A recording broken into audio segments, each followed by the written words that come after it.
C'est l'heure de l'actualité sur MTV+. Mesdames et messieurs, voici les titres de ce journal. Pour la rentrée en Côte d'Ivoire, la ministre Mariatou Koné a appelé à la concertation pour une année scolaire 2024-2025 réussie. Nous revenons sur cette information. Du sport dans cette édition de l'actualité, Barcelone accueille la 37e édition de la Coupe de l'Amérique. Bonsoir à tous et bienvenue. Nous ouvrons cette édition de l'actualité en Côte d'Ivoire. Le lundi 9 septembre a marqué la rentrée des classes. La ministre ivoirienne de l'Éducation nationale et de l'alphabétisation, Mariatou Koné, a appelé à maintenir un climat de concertation et de calme pour la nouvelle année scolaire 2024-2025. Elle a également souligné que chaque année, le gouvernement investit pour garantir le bon déroulement des enseignements et assurer un environnement propice à l'apprentissage. Plus de 8 millions d'élèves ont repris le chemin de l'école ce lundi matin. La consigne donnée par la ministre chargée de l'Éducation est la même. Soyons des citoyens responsables pour une école de qualité.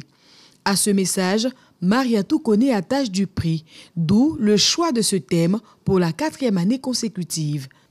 Le citoyen responsable, c'est l'enseignant qui accomplit son devoir avec professionnalisme et probité. Le citoyen responsable, c'est l'élève consciencieux qui prend ses études au sérieux, qui est partisan de l'effort, qui est respectueux du maître et qui s'éloigne de la tricherie et de la fraude. Le citoyen responsable, c'est le parent d'élève qui accompagne son enfant dans ses études et lui inculque le goût de l'effort et le pousse à l'excellence en lui évitant les raccourcis de la tricherie et de la fraude pour parvenir à la réussite. La ministre veut relever le niveau de l'éducation nationale, mal noté en 2014, puis en 2019 par le PASEC, Programme d'analyse des systèmes éducatifs de la Confémène. Il faut donc agir à l'approche du prochain rapport du PASEC qui sortira en avril 2025. Mariatou Koné ne se lasse pas de traduire la vision du chef de l'État à la communauté éducative. Je voudrais compter sur l'engagement de tous, enseignants, élèves, parents d'élèves, organisations syndicales, promoteurs d'établissements privés, collaborateurs et personnels de l'administration centrale pour offrir à notre pays l'école de ses rêves, une école de qualité offrant des chances égales de réussite à tous les enfants. Cette école de rêve, c'est une école réconciliée avec les valeurs de la République, centrée sur la valorisation de la fonction enseignante et la réussite de l'apprenant. Pour parvenir à des résultats probants, il faut la participation de tous les acteurs et Mariatou Koné adresse ses félicitations aux partenaires sociaux, acteurs de paix l'année écoulée. Elle invite tous les partenaires et acteurs de l'école ivoirienne à jouer leur partition, mais surtout à adopter comme démarche la voie du dialogue.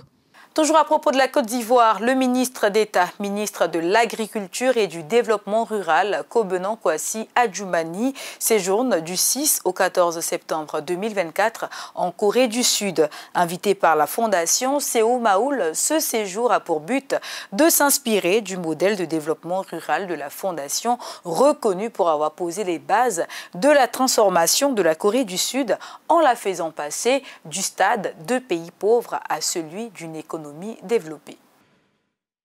Siège de la fondation Semaoul à Goumi, en Corée, le ministre d'État, ministre de l'Agriculture et du Développement rural, répond à l'invitation de la fondation. Kobenan Kwasi Adjoumani, invité à s'imprégner du succès de Semaoul. Elle a réussi à développer l'économie de plus de 36 000 villages coréens, à améliorer leurs infrastructures et à encourager leur autonomie. La Fondation a ainsi contribué au développement économique du pays.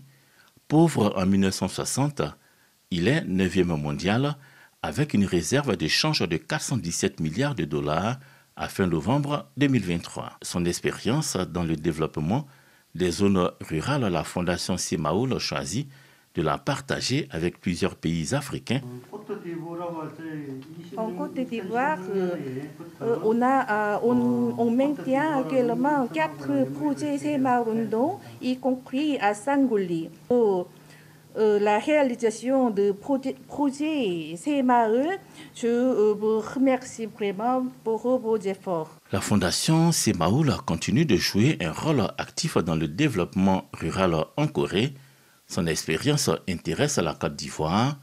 Elle apprécie d'ailleurs que son siège régional, couvrant 8 pays africains, soit à Abidjan.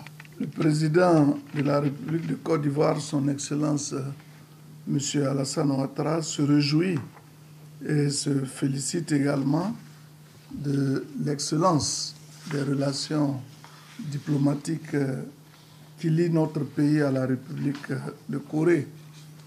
Et nous n'avons aucun doute sur l'avenir de cette coopération qui sera d'ailleurs davantage renforcée à travers la signature d'un prochain mémorandum d'entente entre mon département ministériel et la Fondation Semaul.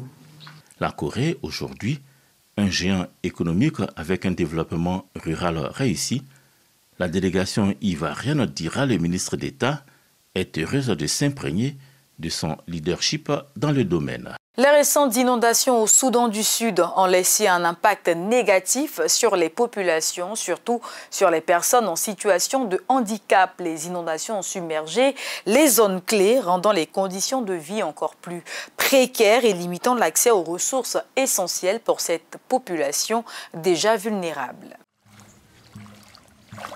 Au Soudan du Sud, les inondations provoquées par la montée des eaux du Nil et les pluies torrentielles qui s'abattent sur le pays de septembre à décembre touchent durement les personnes à mobilité réduite. En périphérie de la ville de Bor, capitale de l'État du Jonglei, les personnes handicapées luttent pour se déplacer à travers les eaux stagnantes.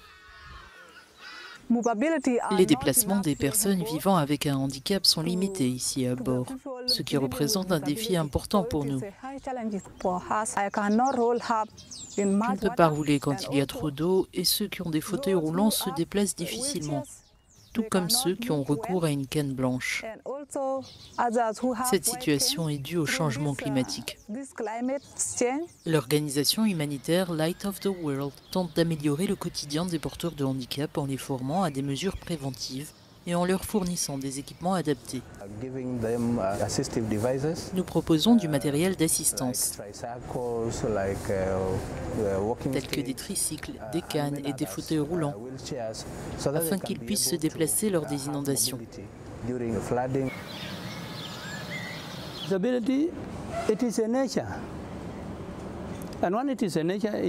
Le handicap est un phénomène naturel et de ce fait, les personnes qui sont aujourd'hui valides ne le seront plus demain.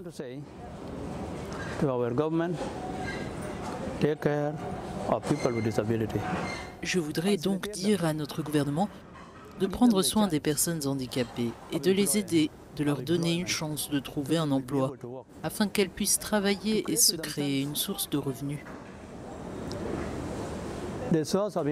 Cette année, le nombre de personnes sinistrées par les inondations au Soudan du Sud pourrait s'élever à plus de 3 millions selon les Nations Unies.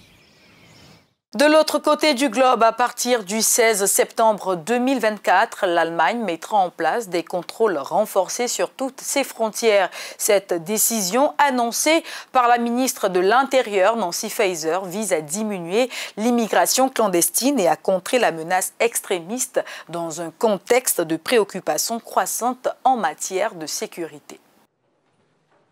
L'Allemagne va renforcer les contrôles de toutes ses frontières. La mesure entrera en vigueur dès le 16 septembre et ce de manière temporaire. Pour la ministre de l'Intérieur, Nancy Faeser, il s'agit d'une tentative pour réduire l'immigration clandestine et la menace extrémiste. Bis wir mit dem neuen gemeinsamen europäischen Asylsystem zu einem starken Schutz der EU-Außengrenzen kommen, müssen wir an unseren nationalen Grenzen noch stärker kontrollieren. Diese Kontrollen ermöglichen auch effektive Zurückweisung. Le ministère a indiqué avoir notifié lundi à l'Union européenne l'ordre de mettre en place des contrôles aux frontières terrestres avec la France, le Luxembourg, les Pays-Bas, la Belgique et le Danemark pour une période de 6 mois. Cette mesure s'ajoute aux restrictions déjà en place aux frontières terrestres avec la Pologne, la République tchèque, l'Autriche et la Suisse. En principe, l'espace Schengen en Europe permet de circuler librement entre les pays membres. Toutefois, les États qui ont signé le protocole en 1997 sont autorisés à introduire d'introduire des contrôles aux frontières s'ils estiment qu'il existe une menace pour leur sécurité intérieure. Cette décision intervient notamment à la suite de l'attentat islamiste de Solingen fin août et alors que les dernières élections régionales ont vu l'extrême droite progresser et même remporter la région de Thuringe dans l'est du pays. Après le passage du typhon Yagi, le nord du Vietnam est confronté à de nouvelles inondations. Ce lundi, un pont s'est effondré, un bus a été emporté par les eaux. Les représentants économiques dénoncent un désastre pour les usines locales alors que le bilan des victimes s'élève à 59 morts. Le typhon Yagi, le plus puissant ayant frappé le nord du Vietnam ces 30 dernières années, a fait au moins 59 morts et près de 250 blessés, ainsi que de nombreux dégâts. Les représentants économiques du pays ont déploré ce lundi un désastre pour les usines de la région. La tempête qui a touché terre ce samedi avant de s'affaiblir dimanche a provoqué l'effondrement de ponts et endommagé des usines. Elle a aussi arraché les toits des maisons. 1,5 million de personnes sont encore privées d'électricité ce lundi. Nous le disions au titre du sport dans ce journal, la ville de Barcelone accueille du 22 août au 27 octobre 2024 la 37e édition de la prestigieuse Coupe de l'América. Cet événement de voile majeur attire les meilleurs navigateurs du monde, promettant des compétitions spectaculaires, une vitrine exceptionnelle pour le sport nautique dans la capitale catalane. En Espagne, la ville de Barcelone accueille la Coupe de l'América. Cette régate, considérée comme un événement phare, est la plus en vue des compétitions nautiques créées il y a plus de 150 ans.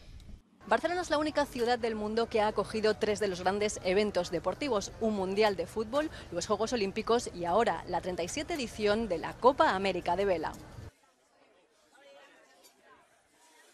Primera vez que esta competición primero se puede ver desde la playa y esto es gracias al litoral en Barcelona que gana profundidad muy rápido y se ha podido acercar mucho, pero es gratuita y abierta a todo el mundo.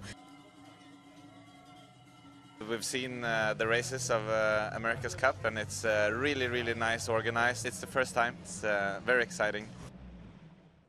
Pour la toute première fois de l'histoire de la Coupe de l'América, des femmes ont pu participer à la compétition. Compétition dont les recettes annoncées s'élève à plus d'1 milliard d'euros. Selon les organisateurs, ces bénéfices proviennent à la fois de revenus directs et indirects. Este impacto que vamos a recibir es el resultado de multiplicar por 6 la inversión pública inicial y por lo tanto es un multiplicativo muy alto. La ville de Barcelone espère également que cet événement laissera un héritage à long terme dans les domaines de la culture, de l'innovation et du développement durable. Hemos hecho un proyecto con astilleros catalanes que han hecho por primera vez en Cataluña una serie de embarcaciones eléctricas fabricadas, diseñadas, construidas en Cataluña. Están saliendo cada día, hoy también van a salir a ver las regatas de hoy. Esto nos ayuda a configurar un hub industrial en Cataluña que demuestre que la descarbonización de la náutica es posible. Cependant, certains rejettent l'idée selon laquelle la tenue de la Coupe de l'América aura un quelconque impact positif sur la vie des habitants. Plusieurs personnes ont protesté contre la course nautique qu'ils qualifient d'événement élitiste. C'est avec la religion que nous refermons cette édition de l'actualité. Ce dimanche 15 septembre sera le jour anniversaire de la cathédrale des miracles, siège de l'église Ambassade des miracles située à Cocody à Toban, derrière le 30e arrondissement, non loin de la Ségrae. À cet effet, un programme de prière a été instauré par le couple Bishop Ouattara Mohamed Idriss et la révérende pasteur Tania Ouattara afin de préparer l'Assemblée des Saints à ce grand événement. Ce programme de prière débutera à partir de ce mardi 10 jusqu'au jeudi 12 septembre de 18h à 20h30 au sein de la cathédrale des miracles et de minuit à minuit 40 avec des prières en ligne. Le vendredi 13 septembre, ce sera une mini-veillée de prière dénommée Rada de 20h à minuit. Le dimanche 15 septembre, anniversaire de la cathédrale des miracles de 7h à 10h30 à la cathédrale. Le peuple de Dieu est invité à suivre massivement ce programme de l'église Ambassade des miracles. C'est la fin de cette édition de l'actualité. Très heureuse de vous l'avoir présentée. Je vous souhaite une excellente suite de programmes sur MTV+, la télé qui transforme.